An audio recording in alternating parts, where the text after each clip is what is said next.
Hello बच्चों, नमस्कार। कैसे हैं आप सभी? स्वागत है आप सभी का SSC mania by MD classes YouTube channel पर। उम्मीद करता हूं आप लोग अच्छे होंगे। और आज जो 5 मिनट शो है उसमें जो आपका शानदार सा टॉपिक है, आज हम पढ़ने वाले हैं विश्व और भारत के सभी ज्वालामुखियों के बारे में।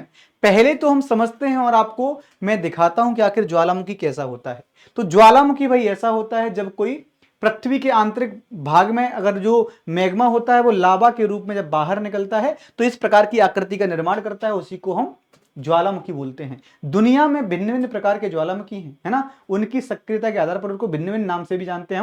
हम जानने की कोशिश करेंगे, समझने की कोशिश करेंगे। जैसे मैंने आपको यहां पर बताया है कि आपका जो ज्वालामुखी होता है ना बच्चों, जो आपका ज्वालामुखी होता है उसको देखेंगे कि जो पृथ्वी का आंतरिक भाग है जिसको हम मेंटल बोलते हैं, इस आंतरिक भाग में जब लावा फ्लो करता है तो अत्यधिक ताप और दाब के कारण, है ना, अत्यधिक ताप और दाब के कारण जब ये पृथ्वी की भूप्रपटी को फाड़ करके बाहर निकल आता है तो इसी को हम बोलते हैं भाई क्या, इसी को हम ज्वालामुखी के नाम से जानते हैं। और जब ये भूप्रपटी पर फैल जाता है तो उसको ज्वालामुखी बोलते हैं। आपको पता होगा कि जब ये जो पदार्थ होता है जब पृथ्वी के आंतरिक भाग में फ्लो करता है तो इसको मैग्मा बोलते हैं। जब ये पृथ्वी के बाहर आ जाता है तो इसी को क्या कहा जाता है बच्चों, इसी को लावा बोलते हैं। जब पृथ्वी की सतह पर फैल जाता है तो एक विशेष प्रकार की आकृति का निर्माण करता है, इसको हम ज्वालामुखी के नाम से जानते हैं ना, ज्वालामुखी के नाम से जानते हैं। अब हम समझते हैं कि दुनिया के अंदर कौन कौन से प्रमुख ज्वालामुखी हैं, समझने की कोशिश करते हैं ना, समझने की कोशिश करते हैं दुनिया में कौन कौन से प्रमुख ज्वालामुखी हैं। जैसे आप देख पाओगे बच्चों कि अगर हम देखें जापान के अंदर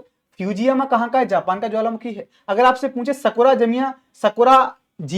सकुराजिमा कहां का ज्वालामुखी है, जापान का है। मेरापी कहां का है, इंडोनेशिया का है। क्राकाताओ कहां का है, इंडोनेशिया का है। सिनाबंग कहां का है, इंडोनेशिया का है। माउंट एटना कहां का है, इटली का है। विसुवियस कहां का है बेटा, इटली का है। स्ट्राम्बोली कहां का है, इटली का है ना। माउंट सेंट हेलेंस कहां का है, तो अमेरिका का है। कभी कभी इसको माउंट सेंट हेलेना बोलते हैं, ये अमेरिका का हो जाएगा। माउंट रेनियर कहां का है बच्चों, ये अमेरिका का है। अगर हम आगे देखें फ्यूजियामा जापान का है ना। इसके अलावा आप देखेंगे ये सभी कहां के ज्वालामुखी हैं, ये सभी ज्वालामुखी आपको देखने को मिलेंगे दुनिया के विभिन्न विभिन्न देशों में। अगर आप लोग यहां पर देखेंगे तो आपका जो बिलारिका है ये चिली में है। आपका ओसोरोना है जो आपका चिली में है। आपका न्यूरागोंगो कहां पर हो जाएगा भाई, कांगो लोकतांत्रिक गणराज्य में हो जाएगा। एर्टा एले इथोपिया में है। माउंट रुआपेन कहां पर है, न्यूजीलैंड में है। यासुर पूछेगा तो आप लोग बानु अतु बताएंगे, है ना। माउंट किलायू पूछेगा तो आप लोग हवाई द्वीप पर बताएंगे। माउंट मोना लोआ ये आपके हवाई द्वीप पर है। अगर आपसे पूछे कि दुनिया का सबसे सक्रिय ज्वालामुखी कौन सा है, तो दुनिया का सबसे यानी विश्व का सबसे सक्रिय ज्वालामुखी, तो विश्व का सबसे सक्रिय ज्वालामुखी किलायू है, जो कि सबसे सक्रिय ज्वालामुखी कौन सा है, तो किलायू है, जो कि आपको कहां पर देखने को मिलेगा, ये आपको देखने को मिलेगा हवाई द्वीप पर, है ना। ये आपको हवाई द्वीप पर देखने को मिलेगा। अगर हम बात करें आपसे कि इसके अतिरिक्त और सर कहां पर प्रमुख सक्रिय ज्वालामुखी हैं, तो भारत के अंदर भी आपको कुछ प्रमुख सक्रिय ज्वालामुखी देखने को मिल जाते हैं। जैसे भारत के प्रमुख सक्रिय ज्वालामुखियों की बात करें तो आप देखेंगे सर वेरन द्वीप जो है ना, ये भारत का एकमात्र सक्रिय ज्वालामुखी है। वेरन द्वीप की बात करें एकमात्र सक्रिय ज्वालामुखी हो जाएगा। इसके अलावा नारकोंडम है, डेक्कन ट्रैप्स है। नारकोंडम और आपका जो वेरन द्वीप है दोनों अंडमान निकोबार में है। अगर डेक्कन ट्रैप की बात करें तो ये आपका महाराष्ट्र के अंदर है ना। डोम पर्वत की बात करें ये भी आपके महाराष्ट्र में है। और आपका टोसोमा ये आपके जम्मू कश्मीर में हो जाएगा। तो भारत के अंदर विभिन्न प्रकार के आपको ज्वालामुखी देखने को मिलते होंगे। इसके अलावा आपसे पूछ सकता है कि दुनिया में ऐसे कौन से प्रमुख क्षेत्र हैं, है ना, दुनिया में ऐसे कौन से प्रमुख क्षेत्र हैं जहां हमेशा राख और जो अग्नि होती है उसका उद्गार होता रहता है, तो वो ज्वालामुखी ही होते हैं।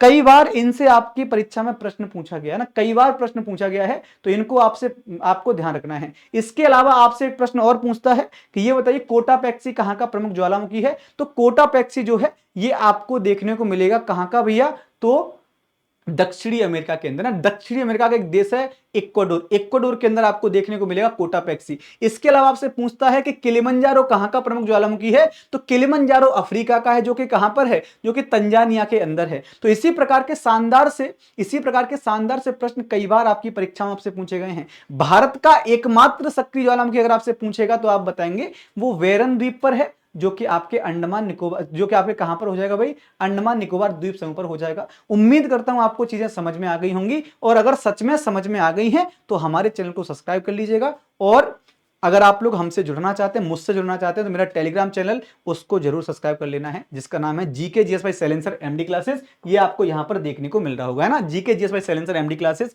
इसके अतिरिक्त आप याद रखेंगे कि मेरी क्लास जो होती है बच्चों, मेरी जो क्लास होती है एसएससी के एग्जाम्स के लिए, वो रेगुलर होती है कितने बजे, वो रेगुलर आपको देखने को मिलेगी 11 AM, है ना। सुबह आपको 11 बजे SSC mania by MD classes पर ये क्लास देखने को मिल जाती है। तो यहां पर आप लोग इस क्लास को जरूर ज्वाइन करेंगे रेगुलर बेसिस पर, रोजाना दोपहर में 11 बजे।